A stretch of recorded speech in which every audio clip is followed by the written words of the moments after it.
Hey guys, how's it going? I'm hoping you can help me out today. I have worries on my mind about the hobby. And the reason I have worries about my mind about the hobby is because I love baseball. And it's actually baseball that has me nervous. Why, do you ask? Well, I foresee two problems in baseball. Let's make it three. One is you have all these guys getting really, really big deals here. Kyle Tucker just signed one. I mean, you just see it constantly. Alex Bregman got one. I am more focused on ex Astros than anybody else, but it does seem to be a problem, right? Like uh, the Dodgers are signing everybody. Most people I know are sick and tired of hearing about the Dodgers signing somebody else, as I'm sure maybe you are too. It gets worse when the fact that you realize that a lot of these other teams can't keep up. I don't think everybody is hoping baseball actually dies off, but we sure do seem to be helping ourselves get that way. It's just nuts. You need all 30 teams to be competitive. You have owners that don't want to invest in their own team, and some of them maybe don't even have the money.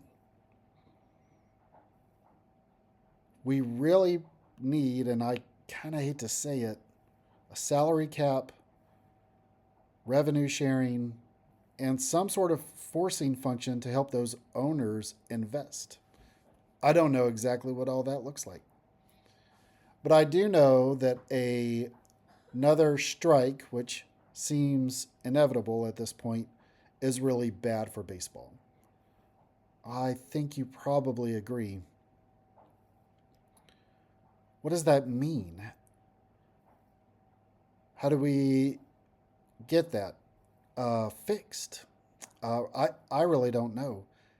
Baseball is still the most financially friendly thing to go to as a family.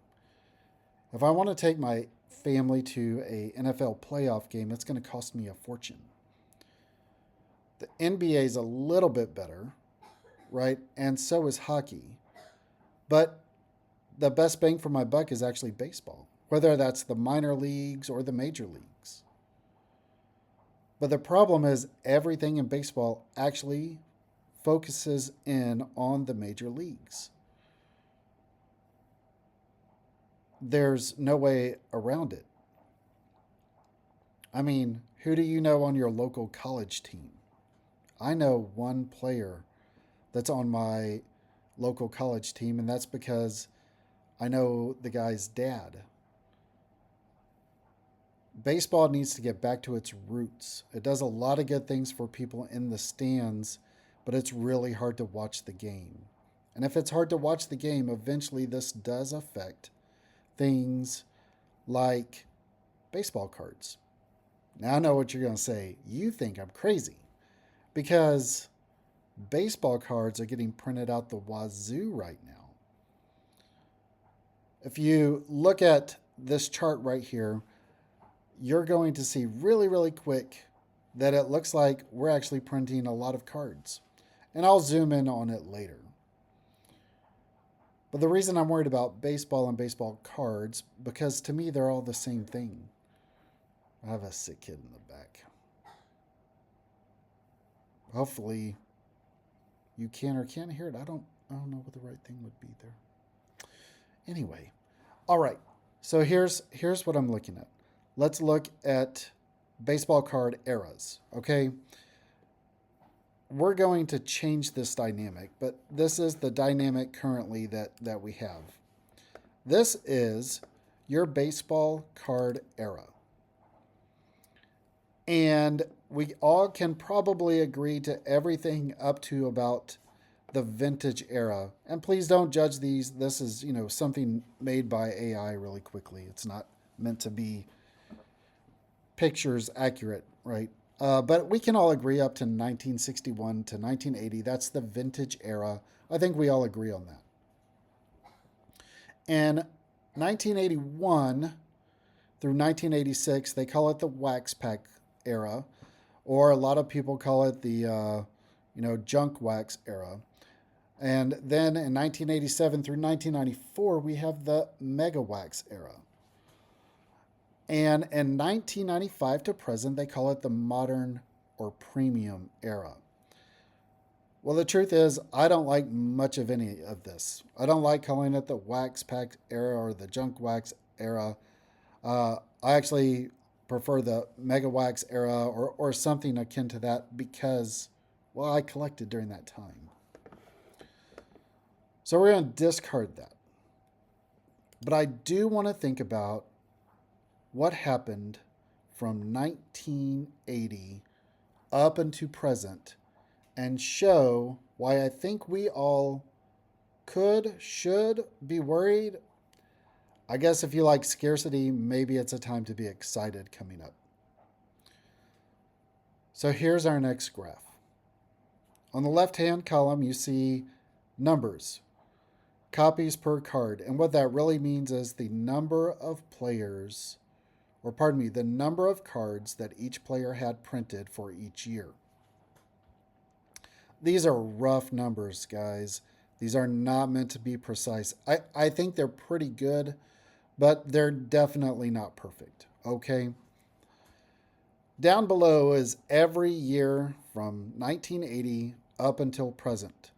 It stops at 2024, but that last number is actually 2025. And I've renamed some of the eras on here because I feel like it's probably more accurate. All right. And the other one is this is just Topps. I'm not trying to get everybody else's numbers in here. But if we do look at that, we'll just see that the wax pack era or the ultra print era is going to be much more significant than we really wanted to imagine. So in 1980, that famous Rickey Henderson card, there's probably around 650,000 of those in print. There's some rough way to do these numbers. Again, this isn't meant to be precise. And then for the next several years in the wax pack era, we start to see those numbers climb. And I call both the wax pack era and the wax pack ultra print era, I start them both out with wax pack. If you look onto the right side of your screen, I call them both that because I feel like that's an accurate term. Okay? An era is meant to encase some amount of time, and in this case, wax pack helps me generate the feeling of time, and then ultra print run era really heightens the problems that we're having with that. The wax pack era starts and we start getting roughly 2 million cards of each player every year. And then due to further competition, it skyrockets.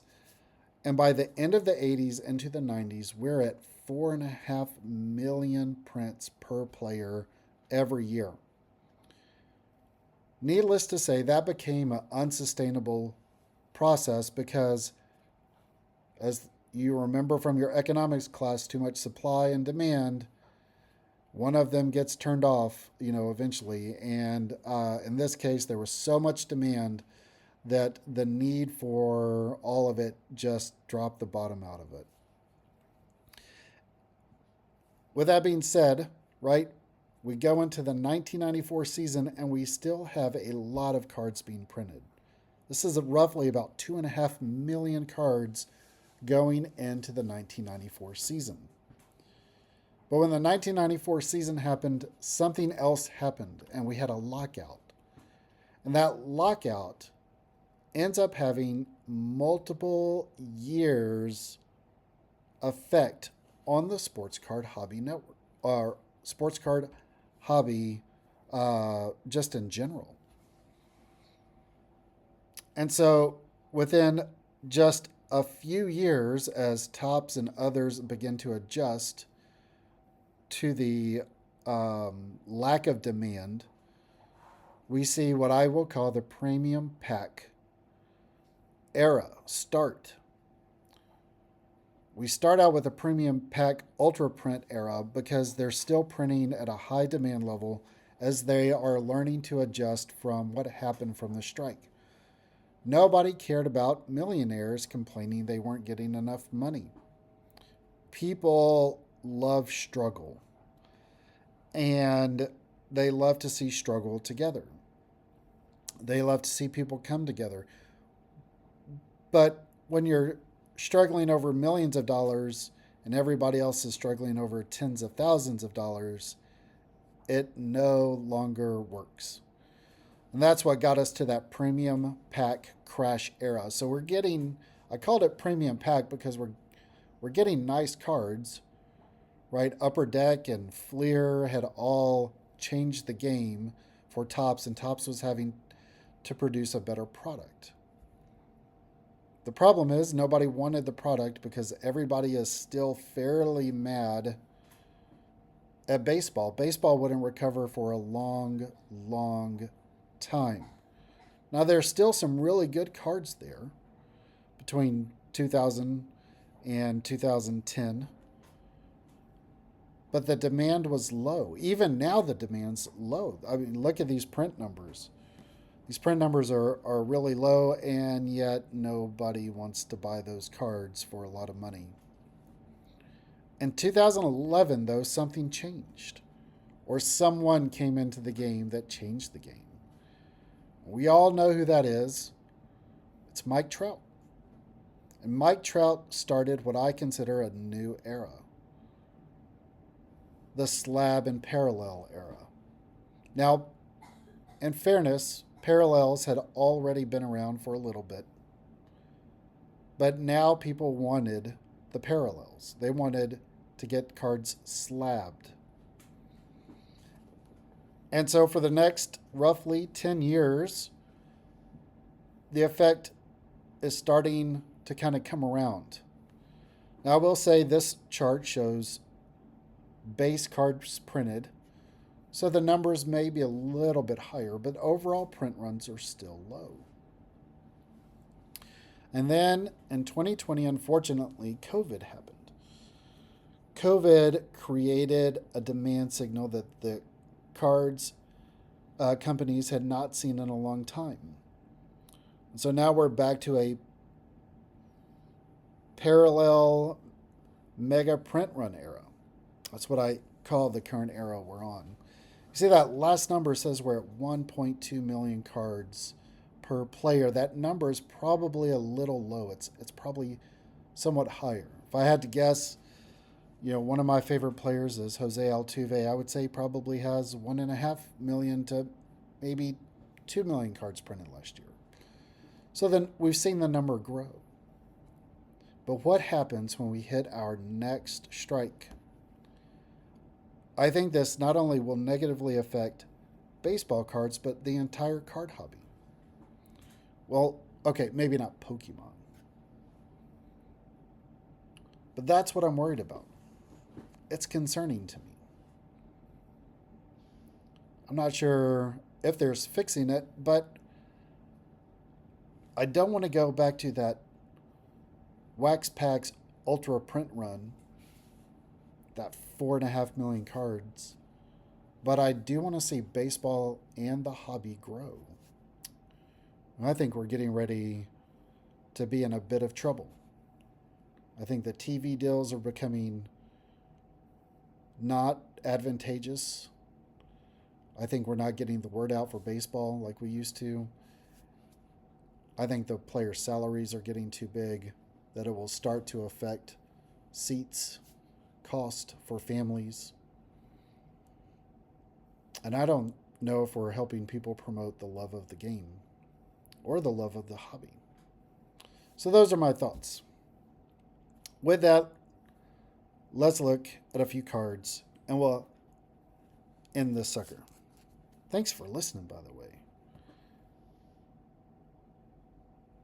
All right, we got some hockey cards. Why hockey cards? Is it because I'm upset at baseball? No, it's because I like hockey cards, and it's cold, man. It's been cold forever. So Look at these cards. That was a pretty cool card.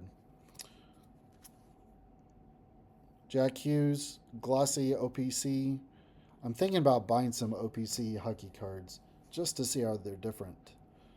Young Guns going on here. This is Patrick Kane. I might not be saying his name right. Top overall pick in 2007. Couldn't read that right. Too much light in my eyes. But yeah, that's a pretty cool card. Let's see. I like the Calgary uniforms. That red really pops, right?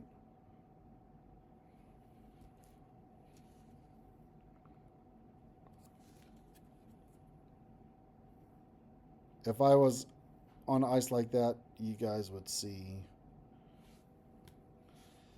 me face flop. LA Kings.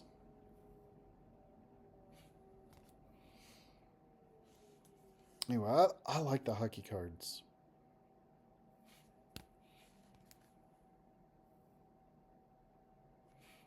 Looks intense. Goalies, man. Goalies, they're like seeing catchers in their pads, right? Like, you gotta appreciate the art, man.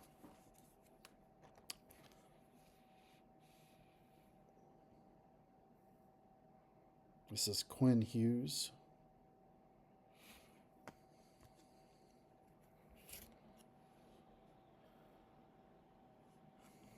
And the back of these cards aren't too bad either.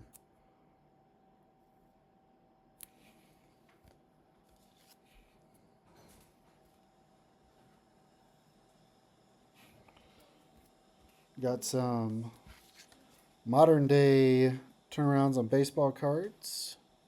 Nolan Ryan in the Astros uniform. Mike, if you're watching, that's the right uniform that Nolan Ryan is supposed to be in. Back of these. Pretty cool.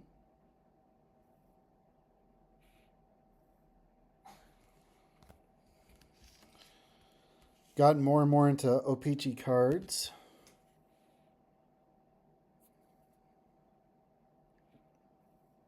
But Mangini would appreciate the rough cut there. Robin Yount. I have a coworker, and he has a Robin Yount baseball bat autographed in his office. Now, I will eventually do a video on this, but I think the 1982 backs are probably the best from the 1980s wax pack era.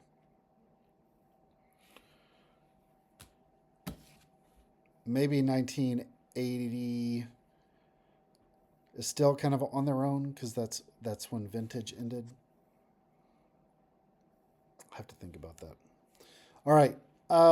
Not related. My son's favorite player, by the way. My son's favorite player. Not related at all. But got this in, and the seller actually sent another one too. Jake Mangum. Not related. Let's see. Yeah. I know. It's a smile only a mother can love. I know. Don't tell me. That's all I got. See you guys. Take care. Don't get sick.